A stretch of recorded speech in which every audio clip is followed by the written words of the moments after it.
ICE-2C4 brain. Two gigantic waterfalls falling deeply fast, rushing water Niagara style into a deep cavernous black hole of the earth.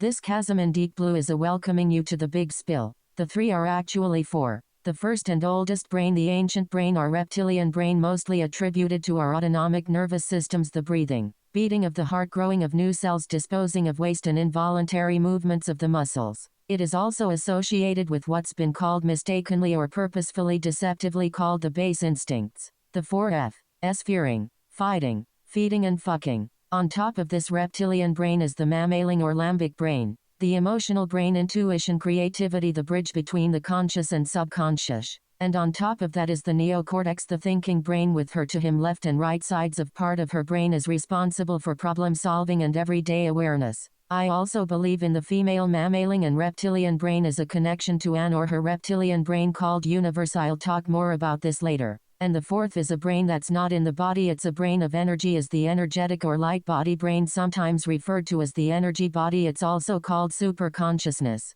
This is accessed through the pineal gland and crown. We have all been imprisoned in a prison we cannot see, touch, taste or smell. The mechanism of this prison is hiding in plain sight. It's right behind our heads. It is reptilian brain. The brainstem, the R complex. Once you study it becomes very apparent why and how did used to control the 99% of humanity. Because the 1% of humanity that is well aware of its use and its function, its power to manipulate masses of people to follow their wants and desires. Everything man has ever created is just a mimic of what the universe has created. The camera like the eye, the ear like the microphone, the mouth like speaker. If you know computers has a operating system, just below that is the hidden functions or commands, and below that is a machine baseline called the BIOS. What the BIOS does, it set the parameters for what movement of the mouse make that correspond to where it is on the screen. And baseline like brightness and darkness, balance of sound and the ranges of sound, in fact all the different balances that the computer uses. And one of the rarely talked about things in the human BIOS is that the reptilian brain does it for us.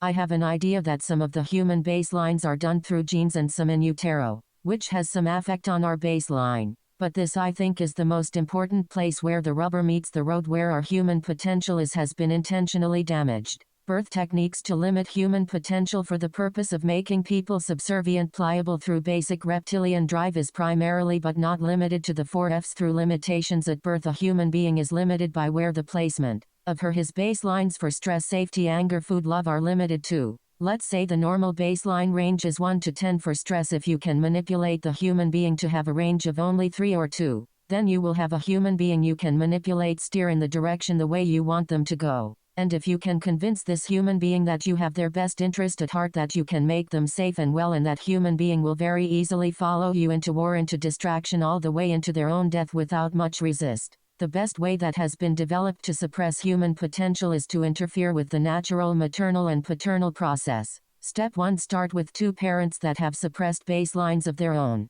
Then interfere with the natural bonding of the child and the mother and the father. Create fear, scarcity and bonding with strangers as opposed to finding natural bonding with the mother and the father. At the surface it may seem unimportant, but it's the most profound ways to create a subservient or enslaved person. Lack of bonding with the mother and father creates a disconnection from the world and the family that you're born to. Lack of care from the mother and father produces imprinted feelings of scarcity, addiction, needs not met. It's not a safe world. These are at the imprinted level and produce the baselines from which human being operates. Another feature of the reptilian brain is because of when it has limited baselines and imprint deficiencies, reptilian brain will going into what called reptilian brain dominance. This is when reptilian brain overrides the feeling brain, the limbic system, and the thinking brain, the neocortex. What happens to the fourth brain is particularly interesting. Fourth brain is split like the medical symbol of two snakes wrapping around a pool. These two snakes represent the polarity problem. One head represents superconsciousness of loving intent, while the other head represents superconsciousness of unloving intent.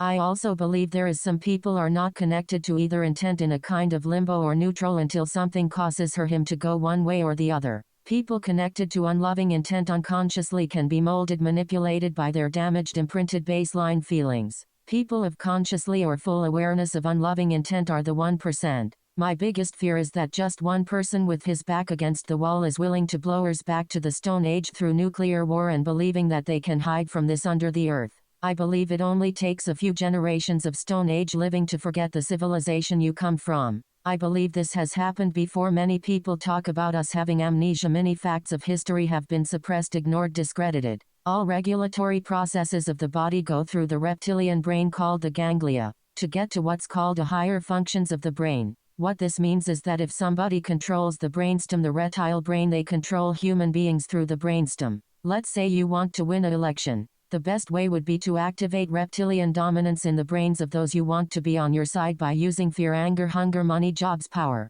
You could do it by repeating messages through the media. The things are disastrous, the people in charge of doing the wrong thing, but they're not keeping you safe from being destroyed. And some possibilities future. This message would be directed at the reptilian brain because this decision is being made at the reptilian brain level, not to thinking or feeling brain. Once the desire anxiety is created, your goal is accomplished, and this pattern have been repeated and repeated and repeated throughout history. It's time it stops. Who's a famous phrase? Know they self. I think it's non enim sui, and we all need to know our reptilian brain, and if we find that there's damaged or limitation in our baselines and enslavement to powers we know nothing about or have known nothing about, it's time to change it around. Do not take my word for it. Do your own research. There are people that are close to this, and there's people that have shared this information way before me. Seek them out. Knowledge is power, and power. Empower yourself. Your feeling matter? Here's a couple tests you can do just to see if your own reptilian brains is overriding the thinking part and the feeling part of your brain. It's also important to give love to your brain.